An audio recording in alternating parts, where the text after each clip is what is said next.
24. Iba yung pag-iingat po sa mga kung tawagin mga rider at yung mga nagmay-ari ng mga motorsiklo.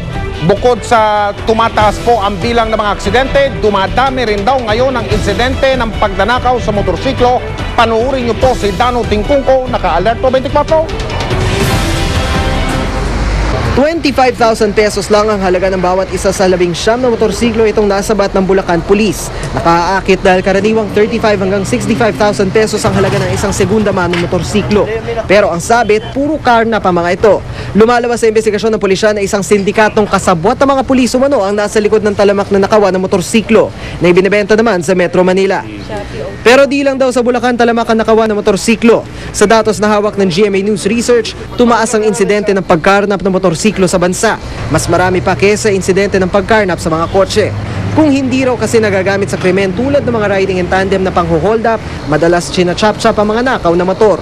Normally, ang ginagawa sa mga nakakarnap ng motor o yung mga ninanakaw, binibenta nila chop-chop. Motorcycles are now cheap, but it's easy to get a license and get a registration.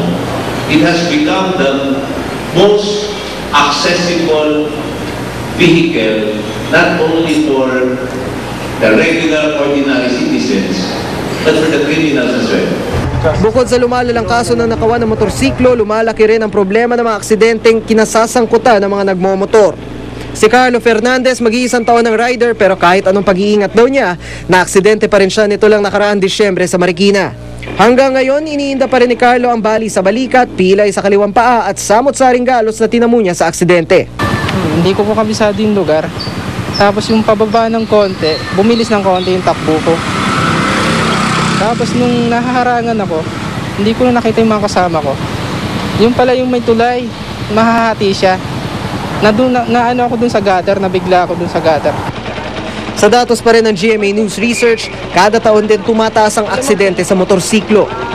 Ayon sa isang riders group, maraming pag-iingat ang kailangan makasanayan para mas maging ligtas ang lansangan sa mga motorsiklo. Sa motorcycle, sinasabi nga nila, yung isang paa mo, nasa hukay. No, kasi alam mo, sasabihin namin yan yung mga lasinggero. Pag umiinom ka talaga, tapos yung mayabang ka sa motor, dalawang paa mo agad nasa hukay. Pero kung disciplined rider ka, hindi ka offensive, defensive rider ka, diyan mo mapipil ang sarap ng motor. I think we ought to regulate the industry, especially as it starts to grow, in a way that will not stunt that growth. Why and how so? And by what measure, sir? Well, to minimize the number of accidents, to minimize the misuse. Pero may regulasyon man o wala, malaki raw ang responsibilidad ng rider para pangalagaan ang kanyang kaligtasan. Number one namin talaga is, pagka nakainom ka na, miski na isang beer lang yan, huwag ka na magmaneho, iwan mo na yung motor mo. Bakit, sir? Well, number one, yung sense of balancing mo. Dalawang gulong yan. So napaka-importante yung sense of balancing. Dano Tingkong, nakatutok, 24 oras. Kasado na ang impeachment proceedings laban kay Ombudsman Merceditas Gutierrez sa Kamara. Masama ang loob ni Gutierrez dahil tila daw minamadali ng Kamara ang proseso laban sa kanya. Nakatutok si Ivan Mayrina. With 21 members in favor of the motion and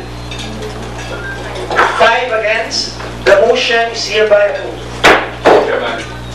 Sa botong ito ay kinasana ng House Justice Committee ang impeachment proceedings laban kay Ombudsman Merceditas Gutierrez. Nitong nakaraang linggo, sinabi ng Korte Suprema na wala ng hadlang sa mababang kapulungan para ipagpatuloy ang impeachment proceedings laban kay Gutierrez. Pero nagkaroon pa ng mahabang diskusyon dahil may karapatan ng Ombudsman na iapila ang desisyon ng Korte. There is no more obstacle for this committee to hear unless there is another status quo order issued by the Supreme Court. It has spoken. An ancillary remedy, once lifted, is lifted. And therefore, I believe that at this particular point of time, the impeachment case of Merceditas Gutierrez shall proceed. What good would it do for us to rush this procedure if it will just take 15 more days before it lapses into finality. I guess that it is more prudent for us to exercise legislative restraint and courtesy on this regard. Pero ang pinakamaring argumento ay nagmula sa Vice Chairman ng komite na si Ilocos Norte Representative Rodolfo Fariñas. Tinukoy niya ang separate concurring opinion ni Senior Associate Justice Antonio Carpio kung saan isinalaysay nito na tila di dumaan sa tamang proseso ang paglabas ng status quo ante-order ng korte. All the justices should have been given time, at least an hour or two, as it is the practice in such urgent cases, to read the petition before voting on the issuance of the status quo ante order. Unfortunately, this was not done.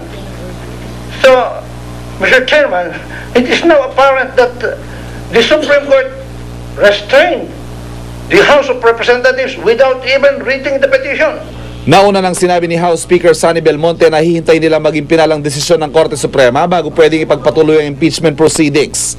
Pero nagbago na raw ang isip nito matapos ang pulong kagabi kasama ang legal team ng Kamara. The legal team advised that we did not have any obstacle in proceeding with the impeachment case of Ombudsman Merceditas Gutierrez. So that's why we felt that it was necessary to take a committee action. Pero para kay Senador Miriam Defensor Santiago, walang dapat ipagmadali. To avoid embarrassment, since it's not going to prejudice the actual case of impeachment, why don't we just wait for it to become executory? I think it's only about 15 days. There is no need to rush this. Ngayong hapon din ay pinadalhan na ng sulat ng komite si Gutierrez para pasagutin ito sa loob ng 3 araw kaugnay sa impeachment laban sa kanya. Masama naman ang loob ni Gutierrez sa hakbang na ito ng Kamara, lalo't may 15 araw pa siya para maghain ng apela sa Korte Suprema. Bakit naman nagmamadali? Bakit naman hindi makapaghintay?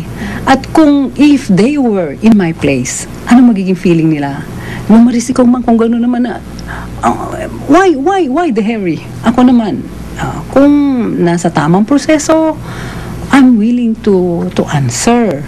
Anytime, anywhere. Ivan Mayrina, Nakatutok, 24 oras. Matapos niyang babagsakin ang Mexicanong si Fernando Montiel, kinilala si Nonito The Flash Donaire Jr. bilang number 1 na rated na bantamweight ng prestiyosong kilalang-kilala sa buong mundong The Ring Magazine. 2 resolution naman ang inihain sa Senado para kilalanin ang tagumpay ni Donaire. Nakatutok si James Velasquez.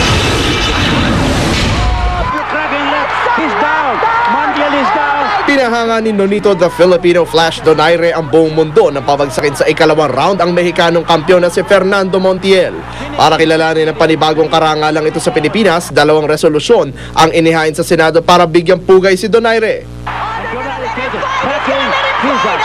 At dahil na-knockout na si Montiel, ang sinasabing nangunguna sa bantamweight division, si Donaire na ngayon ang kinikilala bilang number 1 rated bantamweight ng The Ring Magazine at tinaguri ang Biblia ng boxing. At mula naman sa number 5 sa pound-for-pound ranking, umakyat siya sa 3 pwesto sa listahan. Sa ipinakitang gilas ni Donaire, hindi maikakailang sumusunod na siya sa yapak ng iniidolong pound-for-pound king na si Manny Pacquiao. James Velasquez, Nakatutok, 24 oras. Sa Germany, mga nagkarera sa snow, halos walang suot. Pangungulektan ng graduation fee sa mga pampublikong paaralan bawal, ayon sa DepEd.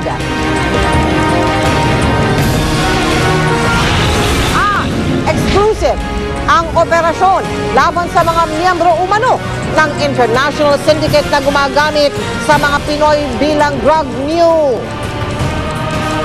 Tutukan lahat ng yan dito sa 24 oras.